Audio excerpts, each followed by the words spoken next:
Baiklah, kami dari kelompok 9 ingin mempresentasikan mengenai menganalisis perencanaan dan rekayasa sosial. Saya Anggi Violin Sinaputar sebagai moderator dan rekan Saya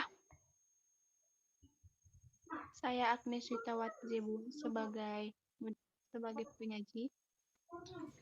Saya Tasya Hotnafar Saulian Sitinjak sebagai penyaji.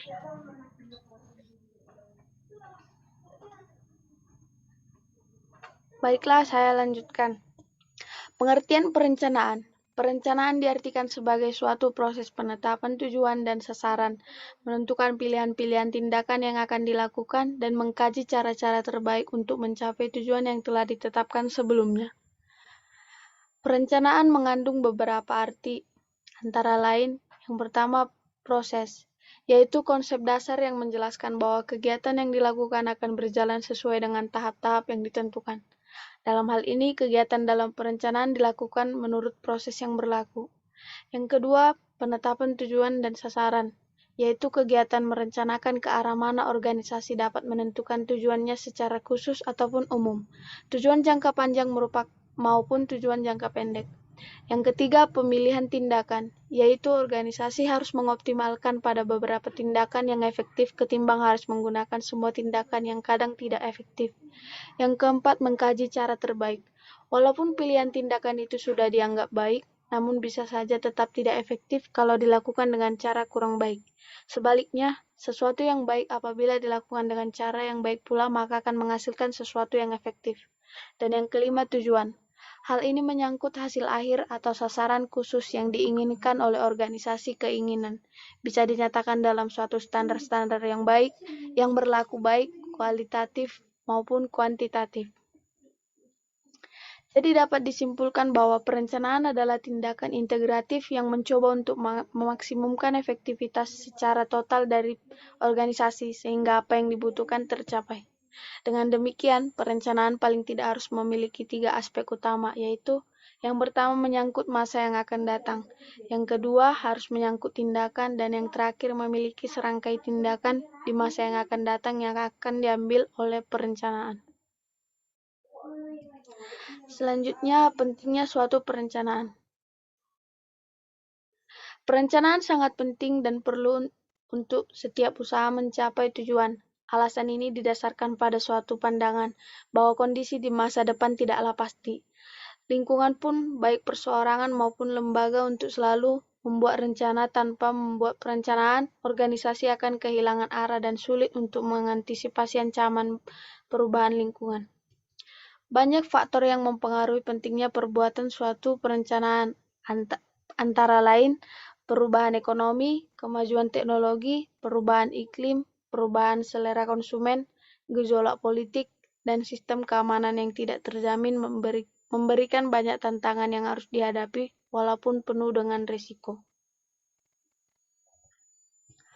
Selain untuk lebih memantapkan arah bagi organisasi dalam mencapai tujuannya, perencanaan juga memiliki peranan penting, antara lain seperti yang pertama, untuk mengkoordinasi usaha-usaha. Di dalam suatu organisasi, pekerjaan dilakukan individu dan kelompok yang memiliki tujuan kepentingan yang berbeda-beda. Maka dilakukan koordinasi agar tujuan kepentingan itu tidak keluar dari tujuan organisasi. Yang kedua, untuk mengatasi perubahan. Dengan adanya perencanaan yang matang, maka perubahan-perubahan potensial yang akan terjadi akan dapat diantisipasi secara mungkin. Yang ketiga, untuk mengembangkan manajer. Manajer harus bertindak proaktif dan membuat hal-hal yang terjadi dan bukan sebaliknya, bertindak reaktif dan membiarkan hal-hal terjadi. Dan yang terakhir, untuk mengembangkan standar kinerja. Keberhasilan yang dicapai pada masa lalu akan menjadi standar kinerja untuk masa yang akan datang. Tanpa perencanaan, standar performa mungkin menjadi tidak rasional dan subjektif. Selanjutnya akan dilanjutkan oleh rekan saya. Baik, saya akan melanjutkannya. Tipe-tipe perencanaan. Perencanaan berdasarkan jangkauan dibagi menjadi 2, yaitu rencana operasional dan rencana strategis. Rencana operasional adalah rencana yang meliputi area operasional tertentu dari sebuah organisasi. Kedua, rencana strategis adalah rencana yang diterapkan pada organisasi secara keseluruhan dan menetapkan tujuan keseluruhan organisasi. Rencana strategis dapat dipandang sebagai rencana secara umum yang menggambarkan pengalokasian sumber daya, prioritas, dan langkah-langkah yang diperlukan untuk mencapai tujuan strategis. Perencanaan berdasarkan kerangka waktu terbagi menjadi dua, yaitu rencana jangka pendek adalah rencana yang berjangka waktu kurang dari 1 tahun. Dan sedangkan yang kedua yaitu rencana jangka panjang adalah rencana yang mempunyai jangka waktu lebih dari 3 tahun. Perencanaan berdasarkan spesifisitas terdiri dari dua, yaitu rencana fleksibel yang menentukan panduan umum, memberikan fokus tetapi tidak membatasi manajer pada tujuan spesifikasi atau serangkaian tindakan. Kedua yaitu rencana spesifik, adalah rencana yang didefinisikan secara jelas dan tidak memberikan ruang bagi interpretasi. Perencanaan berdasarkan frekuensi penggunaan dibagi menjadi dua, yaitu rencana siaga. Rencana siaga adalah rencana berkelanjutan yang memberikan panduan untuk aktivitas yang dilakukan. Yang kedua yaitu rencana sekali pakai adalah rencana satu kali yang secara spesifik didesain untuk memenuhi kebutuhan dalam situasi yang unik.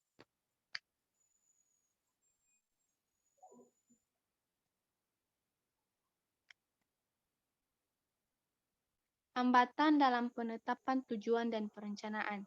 Terdapat dua hambatan utama dalam pengembangan rencana yang efektif, yaitu satu, penolakan dari dalam diri perencana terhadap penetapan tujuan dan pembuatan rencana untuk mencapainya.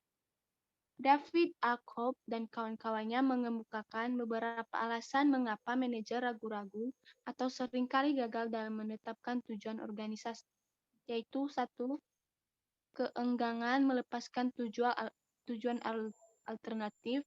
Kedua, ketakutan akan kegagalan. Ketiga, minimnya pengetahuan tentang organisasi. Keempat, minimnya pengetahuan tentang lingkungan. Dan kelima, yaitu kurangnya percaya diri. Kedua, yaitu keengganan yang lazim dari para anggota organisasi untuk menerima rencana karena perubahan yang akan ditimbulkan. Terdapat 3 alasan mengapa anggota organisasi dapat menolak perubahan yang akan terjadi, yaitu satu, ketidakpastian mengenai sebab akibat dari perubahan. Kedua, keengganan untuk melepaskan keuntungan yang ada. Ketiga, kesadaran akan kelemahan dalam perubahan yang diusulkan. Selanjutnya akan dilanjutkan oleh rekan saya, Tasya. Mengatasi hambatan dalam penetapan tujuan dan perencanaan. 1. Pemahaman maksud tujuan dan rencana. 2. Komunikasi dan partisipasi. 3. Konsistensi, revisi, dan pembaharuan. 4. Sistem penghargaan yang efektif. Pengertian rekayasa sosial. Rekayasa sosial merupakan sebuah proses yang direncanakan, dipetakan pelaksanaannya, guna mengadakan perubahan struktur dan kultur berbasis pada sosial masyarakat. Rekayasa sosial merupakan alat untuk mencapai sebuah tujuan, merupakan campur tangan atau seni memanipulasi sebuah gerakan ilmiah dari visi ideal tertentu yang ditujukan untuk mempengaruhi perubahan sosial. Bisa berupa kebaikan maupun keburukan, dan juga bisa berupa kejujuran, bisa pula berupa kebohongan. Dan selalu anaan dan manipulasi keadaan sosial, sehingga akan mengakibatkan adanya perbedaan antara perubahan individu maupun perubahan sosial. Dalam perubahan individu berlaku unplanned social change atau perubahan sosial yang tidak terencana. Hal ini terjadi karena kemampuan respect feeling tiap individu berbeda-beda. Sedangkan perubahan sosial adalah perubahan yang memiliki perencanaan tujuan dan strategi sehingga disebut planned social change atau perubahan sosial terencana. Seringkali disebut juga dengan istilah social engineering atau social planning. Contoh dari planned social change adalah pembangunan atau development yang berkisar pada bagaimana mengubah satu masyarakat dengan mengubah sistem ekonominya yang biasanya berpegang pada ekonomi klasik. Saat ini begitu banyak masalah sosial yang muncul di kalangan masyarakat, yakni kemiskinan, kebodohan, KKN, atau korupsi kolusi, dan nepotisme, kemerosotan moral, keterbelakangan pendidikan, pertikaian atau konflik, dan lain sebagainya.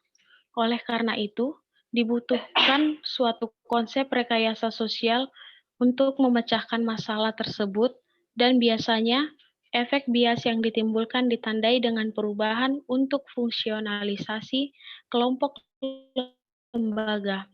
Pada umumnya, masyarakat mengharapkan perubahan sosial yang mengarah kepada kesejahteraan, kedamaian, kemajuan, dan keterbukaan dalam pemecahan masalah. Sehingga diperlukan rekayasa sosial yang memiliki visi dan misi yang jelas dengan diimbangi langkah-langkah strategis yang pasti. Rekayasa sosial sangat diperlukan sebagai main control kepada pelaku sosial, khususnya masyarakat, agar tidak masuk ke dalam aktivitas perubahan sosial yang salah. Konsep-konsep rekayasa sosial. Di dalam mekanisme perubahan sosial dibutuhkan konsep-konsep dasar sebagai model perubahan sosial dalam upaya memecahkan masalah. Konsep rekayasa sosial itu berupa planned social change atau perubahan sosial terencana. Karena semua rekayasa merupakan alat untuk mencapai sebuah misi, dan hubungan antara rekayasa sosial dan misi merupakan hubungan sebab akibat yang tidak dapat dipisahkan. Adanya tujuan akan menghasilkan satu cara, dan diperlukan suatu rekayasa, begitu juga dengan konsep rekayasa itu sendiri yang melatar belakangi adanya maupun tujuan. Ada 4 rekayasa sosial yang telah dikenal, yakni 1. Evolusi. Pada tahun 1859, Charles Darwin menerbitkan buku yang berjudul On the Origin of Species atau The Preservation of Favored Race in the Struggle for Life, yang membahas proses evolusi organisme-organisme fisik. Ia berpendapat bahwa manusia mengalami evolusi yang berawal dari jutaan tahun yang lalu. Manusia juga mengalami evolusi dan memiliki kesamaan ciri dan berkerabat dekat dengan kera. Konsep ilmiah yang mempengaruhi Darwinisme sosial, yakni hasil pandangan Herbert Spencer. Herbert Spencer melihat ada kesamaan dalam teori evolusi Darwin, sehingga terkadang manusia disebut sebagai organisme yang mengalami perubahan fisik dari waktu ke waktu. Begitu juga dengan kondisi sosial masyarakat.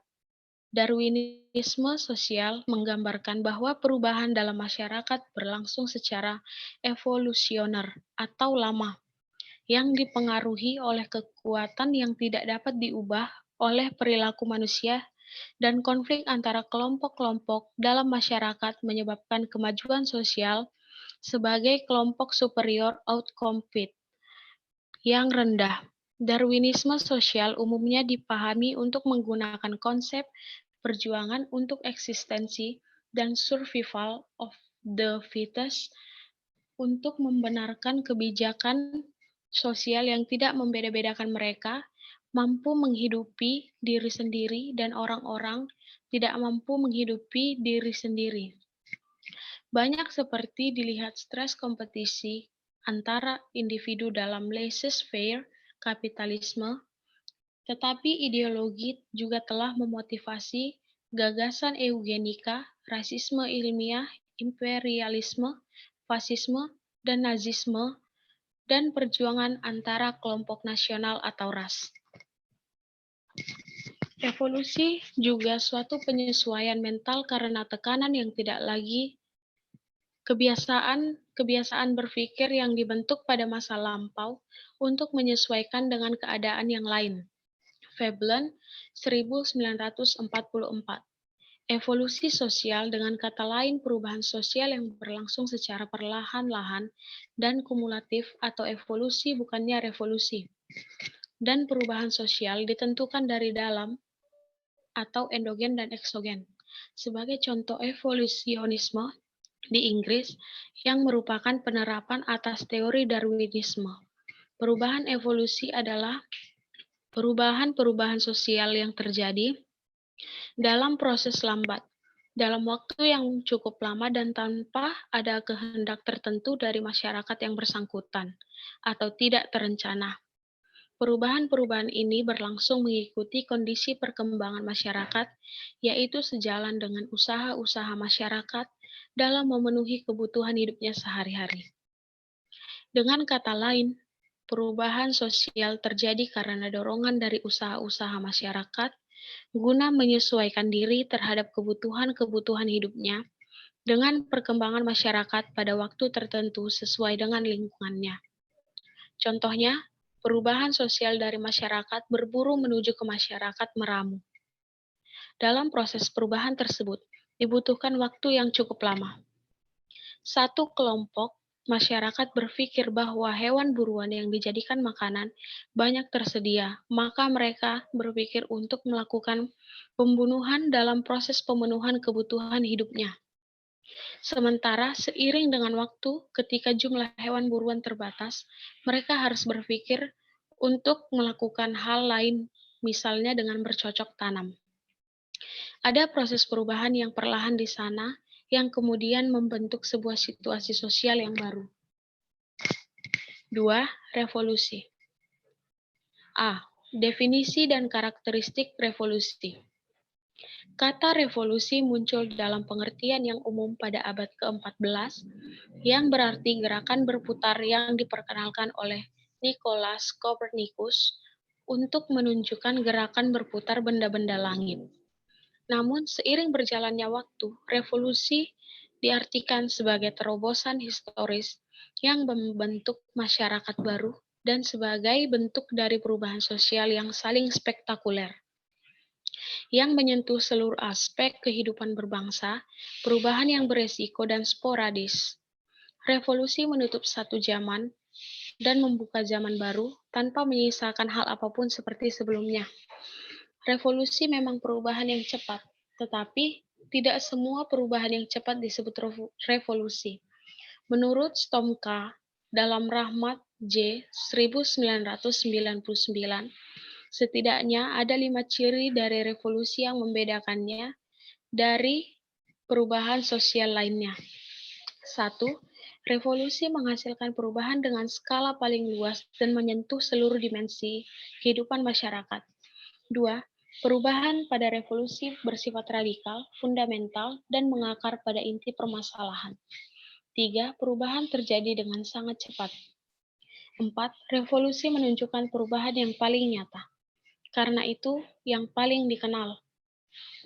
Revolusi menimbulkan reaksi emosional dan intelektual yang besar dari seluruh pihak. Ada banyak contoh bangsa-bangsa besar lahir dari puing-puing revolusi. Sebagai contoh revolusi industri di Inggris, 1755. Revolusi Prancis, 1789. Revolusi komunis di Rusia, 1917. Revolusi Meksiko, 1919. Revolusi Islam di Iran, 1979. Dan lain sebagainya. Revolusi yang terjadi pada bangsa-bangsa besar tersebut mengisahkan dampak yang sangat berpengaruh pada perubahan sosial masyarakat, dan pada saat yang sama ada ketakutan untuk kedahsyatan revolusi.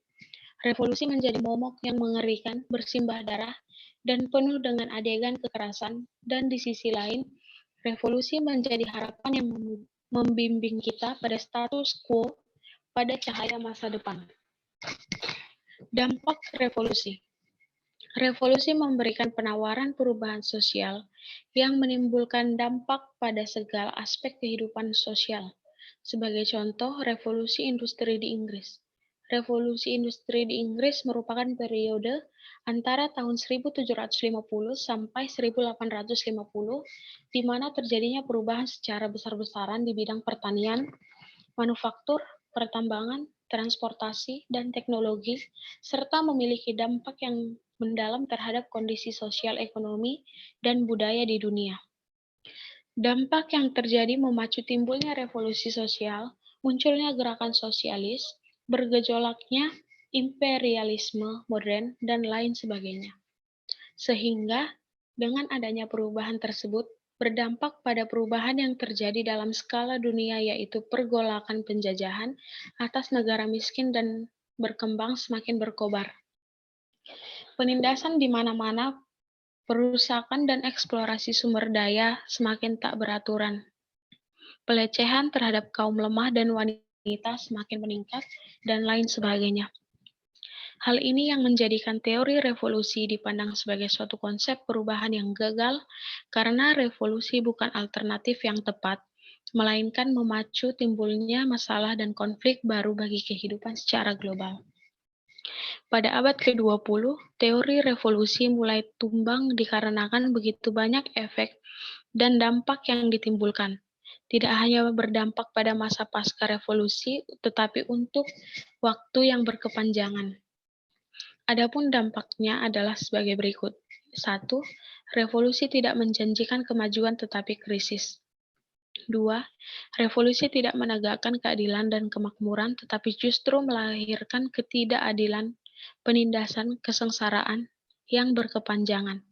3. Revolusi menghilangkan seorang tiran dan menggantikannya dengan ribuan tiran. 3. Reformasi. Menurut KBBI, reformasi didefinisikan sebagai perubahan secara drastis untuk perbaikan atau bidang sosial, politik, agama. Dalam suatu masyarakat atau negara, reformasi merupakan salah satu dari konsep rekayasa sosial yang mengkehendaki sebuah perubahan yang signifikan untuk mengubah hal-hal yang sudah tidak dipandang baik oleh masyarakat. Sebuah bentuk perubahan yang sebenarnya parsial, namun sangat drastis sehingga memberikan efek pada situasi yang lain secara utuh. Reformasi sendiri pernah terjadi di Indonesia pada tahun 1998 saat penggulingan Soeharto, merupakan sebuah ledakan kejenuhan atas ketidaknyamanan terhadap situasi tertentu dalam masyarakat, sehingga terjadi reformasi ulang dalam struktur pemerintahan, di mana hegemoni Orde Baru sudah tidak dapat dipercaya atas berbagai kasus KKN, sehingga direformasi menjadi sistem demokrasi yang lebih baik. Dalam reformasi perubahan struktur organisasi, suatu masyarakat sangat mencolok, karena objek yang dituju adalah perubahan posisi yang misalnya reformasi 98, yang bertujuan untuk menggulingkan rezim Soeharto. Namun, dampak pasca reformasi pun belum dirasakan signifikan. 4. Metamorfosis sosial atau sosial morfosa. Menurut KBBI, metamorfosa berarti perubahan bentuk atau susunan berubah kedudukan atau tingkat martabat. Dalam ilmu pengetahuan alam, metamorfosis merupakan proses perkembangan biologi pada hewan yang melibatkan perubahan penampilan fisik dan atau struktur setelah kelahiran atau penetasan, atau perubahan bentuk struktural biologis hewan untuk mencapai tahap kedewasaan. Namun, dalam aspek ilmu sosial, metamorfosis sosial atau sosial morfosa adalah sebuah gagasan perubahan sosial masyarakat ke arah yang lebih baik, di mana hubungan erat dengan bentuk masyarakat, pola masyarakat, kondisi masyarakat, sistem masyarakat, dan peran masyarakat. Morfosa sosial menawarkan perubahan di setiap aspek kehidupan secara menyeluruh dan memperhitungkan efek secara matang. Konsep ini membutuhkan biaya yang besar dan waktu yang relatif agak cepat, sehingga perubahan sosial yang terjadi tidak akan dipengaruhi oleh perjalanan sejarah sebelumnya. Terima kasih, saya kembalikan kepada moderator. Baiklah, sekian dari hasil presentasi kami mengenai perencanaan dan rekayasa sosial. Jika ada kata yang salah dalam penyampaian makalah ini, tolong dimaafkan. Sekian kami ucapkan terima kasih.